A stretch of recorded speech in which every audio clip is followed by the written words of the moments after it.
Corvette Z7E concept. America's most legendary sports car wants to build an SUV. Here's why that should terrify the competition. There's a question that Corvette fans have been arguing about for years, usually late at night, usually with strong opinions on both sides. Should Corvette build an SUV? Half the room says absolutely not. The badge is sacred, the mission is pure, an SUV would be a betrayal of everything the crossed flags represent. The other half says Porsche did it with the Cayenne. Everyone panicked, and 20 years later the Cayenne is the reason Porsche is still alive. Both sides have a point. And right now, GM appears to be getting very close to making a decision that will settle the argument permanently. What we're exploring today is what that vehicle could look like, and why, if they get it right, the entire performance SUV segment should be paying very close attention. Before we go any further, one thing needs to be said clearly. The Corvette C10 ZR1X SUV is not an officially confirmed production vehicle. GM has not stood on a stage and pulled a sheet off this thing. What we are doing in this video is building a serious, evidence-based vision of what a Corvette SUV could and should be, using the real technology that already exists inside the Corvette ZR1X hypercar, combined with everything GM has confirmed about their plans to expand the Corvette nameplate. This is not a render some designer posted for likes. This is a genuine exploration of where the evidence points, and where it points is somewhere extraordinary. Start with the exterior. Because if Corvette builds this SUV, it cannot afford to look like anything else on the road. The vision here pulls directly from the ZR1X design language, that deep electric blue finish that doesn't just reflect light, but performs under it, shifting character completely between shade and sunlight. The body is wide, genuinely wide, not crossover wide, performance wide. Flared rear haunches that exist because the wheel package underneath them demands the space, not because a designer thought they looked aggressive. That distinction matters enormously, because it's the difference between a vehicle that looks like it performs and a vehicle that actually does. The rear end makes the statement that closes the argument. Quad exhaust pipes, real ones, arranged symmetrically behind a full-width carbon fiber diffuser shaped by aerodynamic requirement rather than aesthetic preference. The front projects pure intent. Belated headlights. This is what a Corvette SUV has to look like. Anything less would miss the entire point.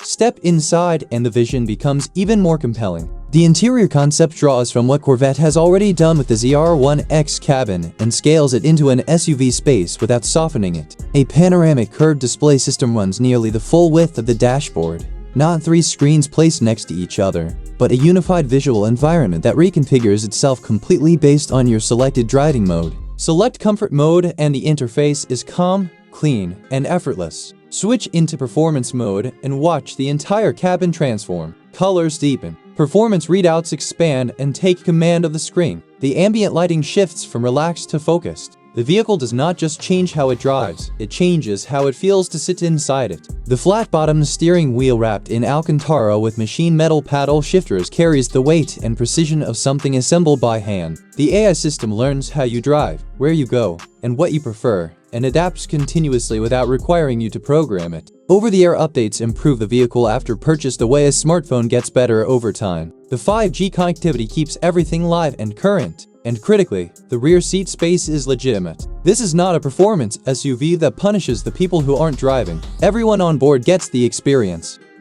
Now the part that makes this vision genuinely dangerous to the competition. The powertrain concept draws directly from the real, existing, road-legal Corvette ZR1X, and what that car already does is almost unreasonable. The LT7 twin-turbocharged V8 produces 1,064 horsepower on its own. Pair it with a hybrid electric all-wheel drive system, and the combined output hits 1,250 horsepower. That number currently lives in a sports car that holds Nürburgring lap records. Now imagine that same powertrain philosophy, adapted, recalibrated, and repackaged inside an SUV body with torque vectoring across all four wheels, electronically adaptive suspension reading the road in real time, and launch control. In a straight line, the result would be devastating. In corners, it would be something close to disorienting, because nothing that size and shape has any business changing direction that quickly. And on a long highway drive, the same vehicle would be composed, comfortable, and genuinely easy to live with. That is the entire mission, and the real ZR1X already proves the technology exists to deliver it.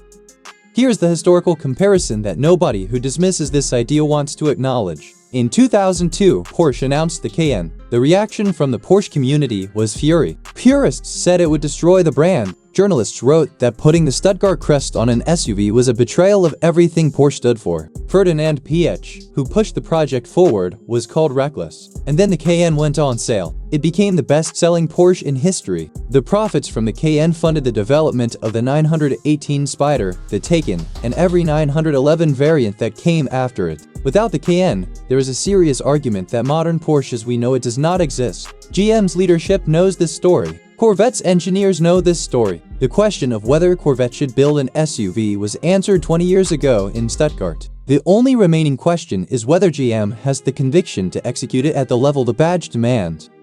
On pricing, the estimates place a Corvette SUV somewhere between $60,000 for a base variant and $100,000 or more for a performance-focused version. Now consider what that means competitively. The Lamborghini Urus starts at $240,000. The Porsche Cayenne Turbo GT opens above $210,000. The BMW X5M competition starts at $117,000. The Mercedes-AMG Jolie 63S starts at $112,000. A Corvette SUV priced at $80,000 to $100,000 with genuine hypercar DNA underneath, it would not just compete in this segment, it would detonate it. It would offer performance that currently costs 2 to 3 times more, with the kind of everyday usability and long-term reliability that European performance SUVs have historically struggled to match. That value gap is not a small advantage. It is the same advantage that made the original Corvette sports car America's answer to European performance. More capability, less money, built right.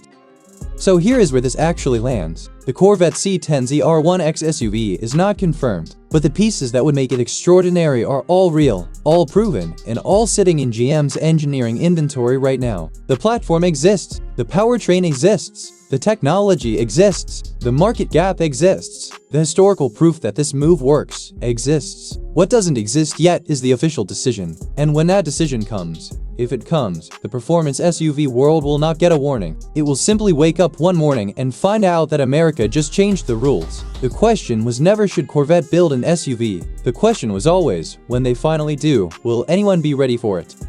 Is this the SUV move America has been waiting for? Or is the Corvette badge too sacred to put on anything with more than 2 seats? Drop your take in the comments. Subscribe to MotorDreamer and we'll see you in the next one.